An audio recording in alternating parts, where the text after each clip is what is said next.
this episode of CobbTV, we are talking about the drumming style of Brian Chase from the Yeah Yeah Yeahs on the album Fever to Tell. Yes, and be sure to like and subscribe for more epic musical content.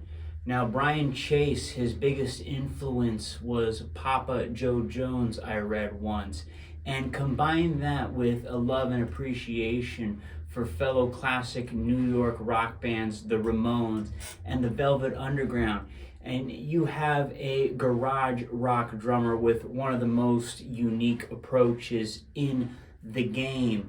And so let's talk about the Yeah Yeah Yeahs. They're one of the most premier post-punk revival bands, and they have a heavy dance element in their music. Brian Chase, he has a sloshiness to his approach to playing the hi-hats, and yet he is in full control, like on the song Date with the Night.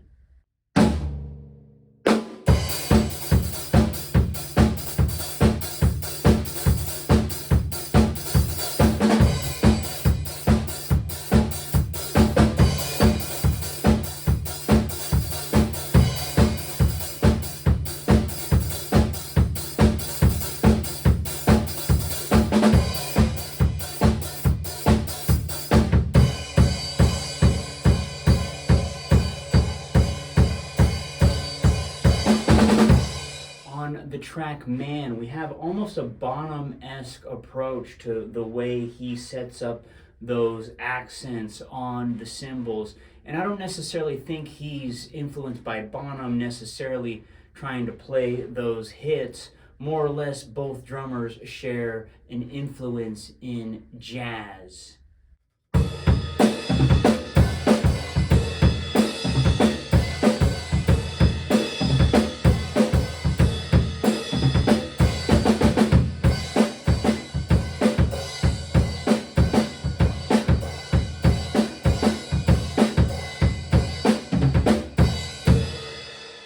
Something that Brian has said in the way he approaches the drums is he'll play like a straight rhythm, and he'll think in layers as far as maybe playing a subsidiary rhythm or a counter rhythm over the top of what he's already doing. So let's take Tick as an example of this, where he's playing quarter notes on the snare, and yet he finds such a cool and unique way to play around those quarter notes.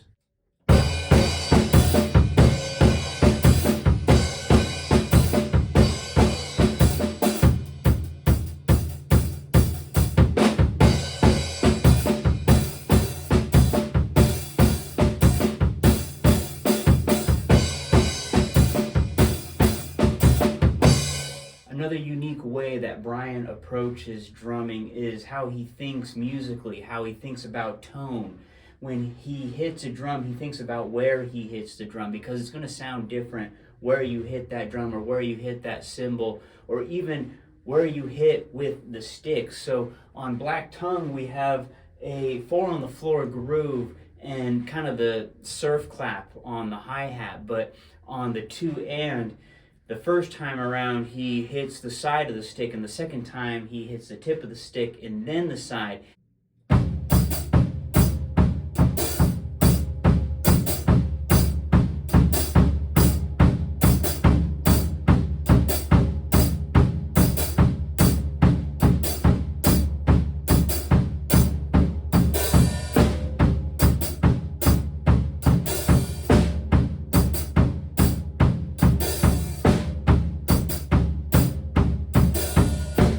Like I mentioned, he thinks in layers, and Pin is an example that he's directly referenced.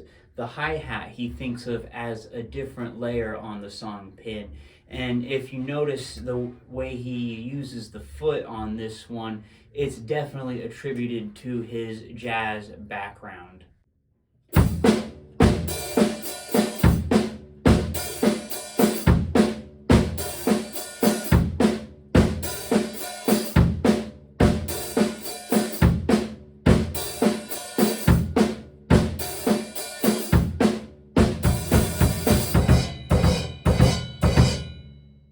I find rhythmically interesting about the song Cold Light is that In some sections we're playing straight eighth notes, and then in others we're shuffling, we're swinging. It's more of a triplet feel.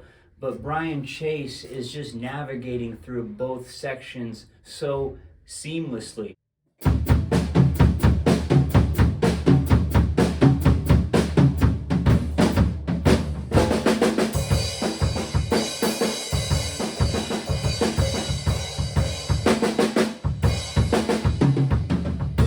Song No No No was probably the trickiest drum track. He's doing it with one hand, the 16th notes, so that he could, play the floor tom on another layer over the top of that.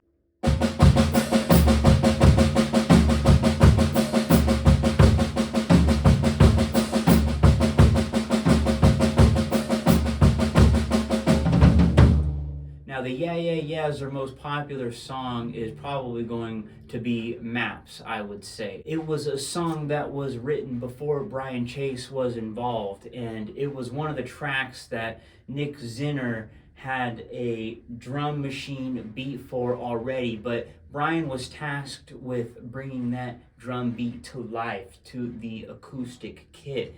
And one of the things that he does is kind of comp with the hi-hat, and comping as far as jazz goes, the drummer would sometimes respond to the way the piano player is playing. And something that Brian said is that he'll use the hi-hat as a way of responding to how Karen is singing. So in that second verse, what's unique about the way he plays this drum beat is how he adds the hi-hat underneath what he's already doing, and of course the way he plays a jazzy ride cymbal beat when moving into the chorus.